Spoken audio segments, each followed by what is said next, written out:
안녕. 나는 말박물관에 사는 요정이야. 말박물관에는 흥미로운 유물과 전시물이 생각보다 많은데 대부분 사람들이 잘 모르고 휘리릭 지나가 버리는 게 진짜 아쉽더라고. 그래서 오늘 내가 이렇게 일일 도슨트로 나섰어. 말도 마. 오늘을 위해 공부를 얼마나 열심히 했는지 몰라. 그럼 빠르게 말박물관 상설 전시실의 유물을 설명해 줄게.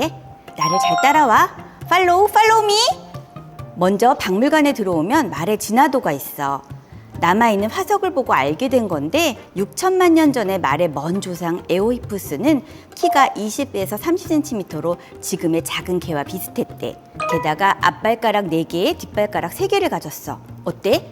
지금과는 많이 다른 모습이지? 반면 현대말의 조상 에쿠스는 키가 130cm 이상의 발가락은 가운데 하나만 남고 다 퇴화했어. 초식동물이라 입으로 풀을 뜯고 맹수를 피해 달리며 살아가는 말에게 여러 개의 발가락은 별로 쓸모가 없었던 모양이야. 이것은 한반도의 말 문화를 담고 있는 연표야. 말을 타고 싸우는 기마전부터 말을 타고 소식을 전한 역참제도, 말 위에서 공을 치는 경기인 격구가 고대부터 이미 존재했어. 농사를 돕고 짐을 운반하고 사람들의 교통수단으로도 쓰였지. 1920년대 서울 신설동에서 공인경마가 시작되어 뚝섬을 거쳐 오늘날까지 100년 넘게 계속되고 있어. 말박물관 바로 옆에 펼쳐진 경마장에서 말이야. 바빠. 이제 말가춤을 살펴보자고. 이 커다란 말 모형에는 번쩍번쩍 화려한 말가춤, 마구라는 것들이 채워져 있어. 옛날 지배층들의 무덤 속에는 죽은 사람이 저승에서도 타고 다니길 바라는 마음에서 실제 말과 멋진 마구를 함께 묻었대. 가죽이나 천 같은 것은 썩어서 없어졌지만 금은동이나 쇠처럼 금속으로 된 것들은 지금까지 남을 수 있었던 거야. 호세 사람들은 고분벽화나 기마인물형 토기를 보고 말가춤이 어떻게 채워져 있었는지 알 수 있었지. 여러 가지 마구 중에 가장 중요한 것은 말 입속에 끼우는 제갈이야. 몸무게가 사람보다 10배는 나가고 힘세고 엄청나게 빠른 말을 사람들이 어떻게 길들일 수 있었겠어? 말을 가축으로 길들인 비밀이 바로 이 제갈에 있었던 거야. 말은 앞니로 풀을 끊고 어금니로 갈아서 먹기 때문에 송곳니가 퇴화됐어.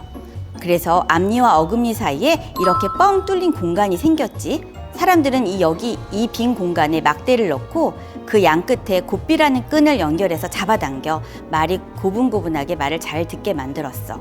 제갈이 혀와 잇몸을 누르면 불편하니까 곱비를 당기면 멈추기도 하고 곱비를 잡아당기면 방향도 바꿀 수 있었어. 신석기 시대 집터에서 나온 말의 머리뼈들을 보면 어금니 앞부분이 닳아있어서 제갈을 사용했던 걸 알 수 있어. 석기 시대에는 아마 가죽이나 뼈, 나무 같은 재료를 사용했을 거야. 아쉽게도 다 썩어 사라졌지만 말이야. 여러 종류의 방울이 있어. 이렇게 흔들어 볼 수 있는 코너도 있고 엄지손가락만한 작은 청동방울부터 어른 주먹처럼 커다랗고 화려한 수능방울, 쇠와 흙으로 만든 소박한 방울도 있어. 도깨비 얼굴이 새겨진 것도 있는데 귀신을 쫓는 방울의 기능을 잘 보여주지. 방울은 동그란 공 모양과 종 모양 크게 두 종류가 있는데 공 모양은 안에 작은 금속 조각을 넣고 종 모양은 금속 막대를 매달아서 소리를 냈어. 우와! 이 화려한 것들은 다 뭐냐고?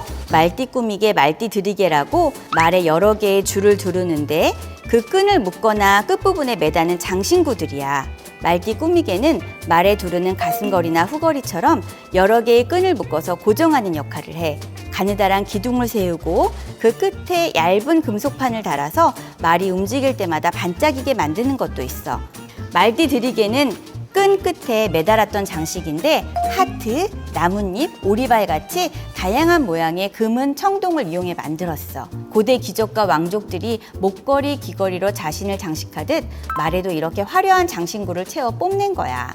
발걸이는 말 그대로 말을 탄 사람의 발을 걸어두는 것인데 한자로는 등자라고도 불러.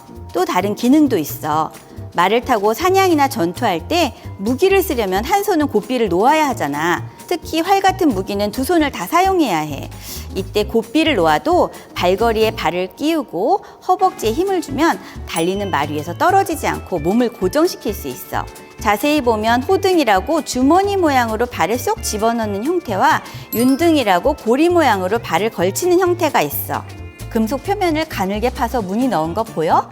정말 대단한 솜씨지? 발걸이뿐만 아니라 고대 지배계층의 무덤에 넣었던 모든 마구가 금이나 은을 사용해 화려하게 제작됐단다.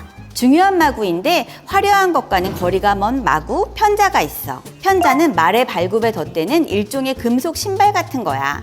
금속 편자가 나오기 전에는 칡이나 짚처럼 식물로 감싸서 보호하기도 했대. 말의 발굽은 케라틴이라는 단백질로 사람의 손발톱처럼 매일 조금씩 자란단다. 그래서 6에서 8주마다 잘 깎고 다듬은 다음 쇠를 뜨겁게 가열해 발굽에 맞게 구부려서 못으로 잘 박아줘. 말 발굽의 끝부분은 신경이 퇴화된 곳이라 깎거나 못을 박아도 말은 통증을 느끼지 못한다고 하니 너무 슬퍼하지 마. 오히려 날카로운 돌부리로부터 발굽을 보호할 수 있거든. 특히 일을 많이 하거나 달리는 경주마의 발굽은 더욱 보호해줘야 해. 경주마의 편자는 빨리 달리는 데 도움을 주기 위해 알루미늄이나 듀랄루민 같은 가벼운 소재를 사용해. 여기 이렇게 쇠편자와 듀랄루민 편자를 들어서 무게를 비교해 볼 수도 있어. 참 서양에서 편자는 행운의 상징이라고 해. 아마도 열심히 달렸던 말이 사용했던 것이라서 그런 것이겠지? 그래서인지 경마장에는 편자 모양 물건이 참 많단다. 나중에 꼭 한번 찾아봐. 안장은 말 등 위에 얹는 일종의 방석 같은 도구야. 말을 타고 가면 이렇게 말 등을 가로지르는 척추와 사람 엉덩이 뼈가 계속 부딪히면서 충격이 가해져. 그래서 말 등 위에 안장을 올리면 방석처럼 완충작용을 해주는 거지. 여기 있는 안장은 나무로 틀을 만들고 그 위에 가죽이나 솜을 넣은 천으로 감싸서 만들었어. 앞에 보이는 조선시대 안장은 앞가리개에 흑상어 가죽, 백상어 가죽을 댔어. 경국대전을 보면 안장의 상어 가죽은 높은 관리만 사용할 수 있게 한 규정도 있었대. 나전칠기와 범피로 장식한 안장도 있는데 엄청 화려하지? 조선왕조실록에 보면 왕이 신하에게 말과 안장을 상으로 내린 기록이 있는데 아마도 그런 부상이 아닐까 짐작돼.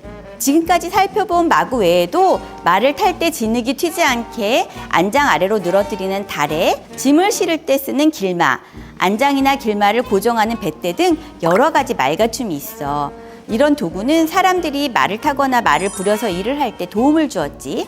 지금도 승마, 경마 같은 운동뿐 아니라 호스테라피처럼 말은 인간에게 치유의 역할까지 하는 친구야. 그런 의미에서 오늘 전시를 본 친구들은 말에게 더 친근함과 고마움을 느꼈을 것 같아. 그럼 다음에 또 만나. 안녕!